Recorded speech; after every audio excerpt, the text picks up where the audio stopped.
Wonderkids, the next generation of football, the generation which we think is going to exceed in football, and some of them do not become the best. Today in YM Sports' new video, we are going to be looking at failed Wonderkids. Welcome back to another video.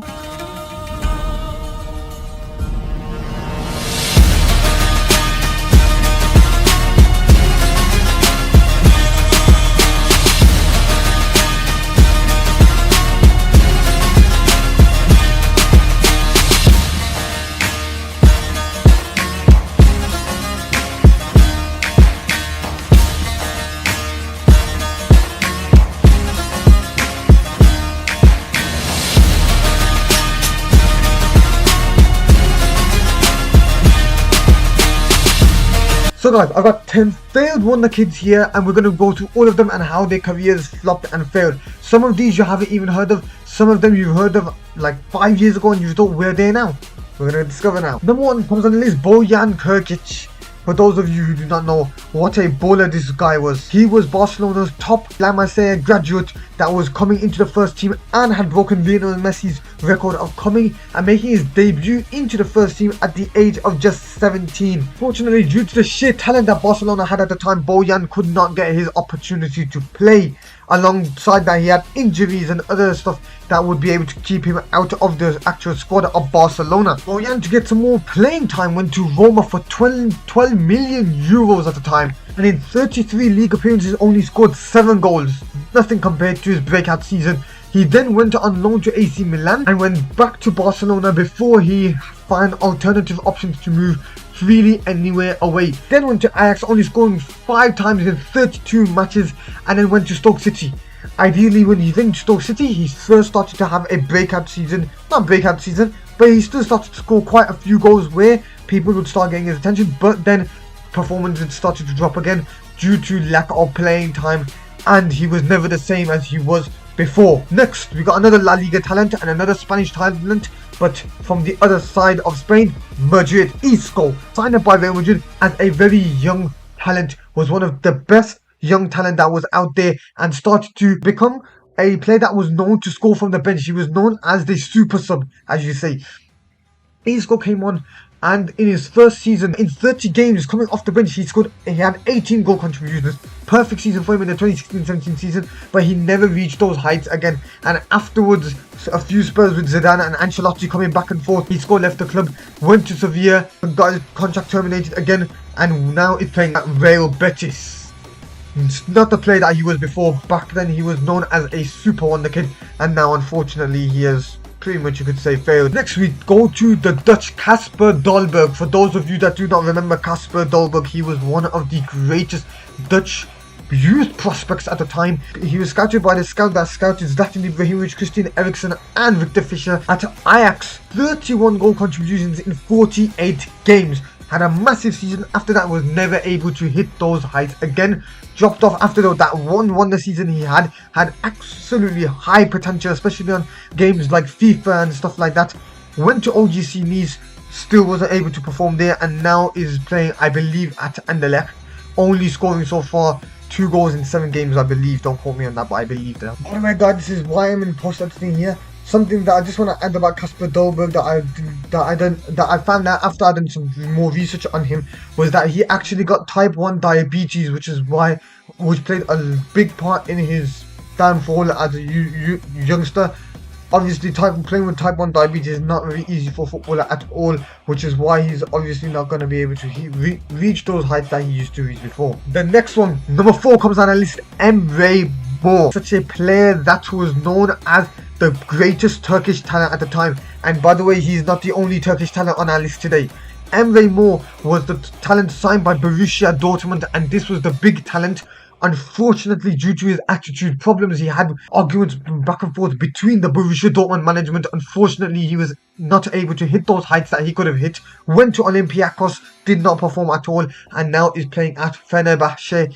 Still not at the height that he used to hit before. Number 5 on our list comes Renato Sanchez. Renato Sanchez, for those of you that did not watch the 2016 Euros, after that Renato Sanchez became a Portuguese hero in Benfica, became well known all around Portugal. Bayern Munich then snapped him up for a heavy price tag. Unfortunately, they did not give him the game time that he required due to other midfielders that were playing in his position, such as Bastian Schweinsteiger and all of those kind of players, went to Lille and started to hit that sort of potential that we saw again. Wasn't hitting the heights that we knew of him, but we saw that little glimmer of hope that we saw back all in his prime again. He got purchased by PSG for about 12 million euros. Unfortunately, did not perform again from PSG due to the sheer amount of midfielders that PSG had in Fabian, Carlos Soler, now with Manuel Ugarte. Renato Sanchez is now playing at Roma, where he's already scored 1 goal in 2 games that he's played there. We're going to a Côte d'Ivoire centre-back, Eric Bailly. Eric Bailly was one of the biggest potential players from the League of La Liga. United were looking for potential players. Every single potential player that United were buying at the time, just before 2017, were all getting snapped up by City. United have David Silva on their radar, City snapped him up. United had Sergio Aguero from Atletico Madrid on their radar, City snapped him up. And United finally found their man, Eric Bailly. They went after Nicolas Otamendi that same season, but Nicolas Otamendi decided to go to Manchester City instead. Eric Bailly then went to Manchester United, was known as a big potential centre-back. His first season, people had high hopes of him, was new signings alongside Zlatan Ibrahimovic and Paul Pogba. Unfortunately, injuries let him down. He became very injury prone. After 6 years at the club, has now left for Besiktas. Number 7 on our list comes Jesse Rodriguez. Jesse Rodriguez was Real Madrid's biggest talent at the time. This could have been their next big thing. Started to have a brilliant breakout season, a superb season where in 38 games he's had 34 goal contributions, was known as the biggest thing everywhere, wherever he went. But then he started to lack game time, had a massive injury which let him down completely, and after that wasn't able to fit himself back into the squad. Went to PSG, went to Stoke, went to all these places, but could not find that potential that he once had in that 38 game, 34 goal contribution season. And unfortunately, he is still not being able to hit those heights today. Number 8 comes on our list, Hakim Mastor. At the age of 25, this guy at the age of 25 is known as a flop. 25 is an age where some people can still turn out their careers. Now, it's not entirely his fault why he's flopped. The situation's a bit difficult. Hakim Mastor at the age of 14 was known as the biggest talent in world football. The Moroccan was known by every single club possible, came from the Milan youth system, AC Milan youth system, and clubs like Juve, City, United, Barca. Everyone wanted this youngster, and only at the age of 14, he signed a professional contract worth 500k. 500k, a professional contract at the age of 14. Unfortunately, because of that, there were so many good players at the time. At the time when he was at Milan, he could not get the game time. He was loaned out to Malaga at the age of 14, 15, probably around 16ish. I'm telling you, this is his age where he's loaned out to a good Malaga side.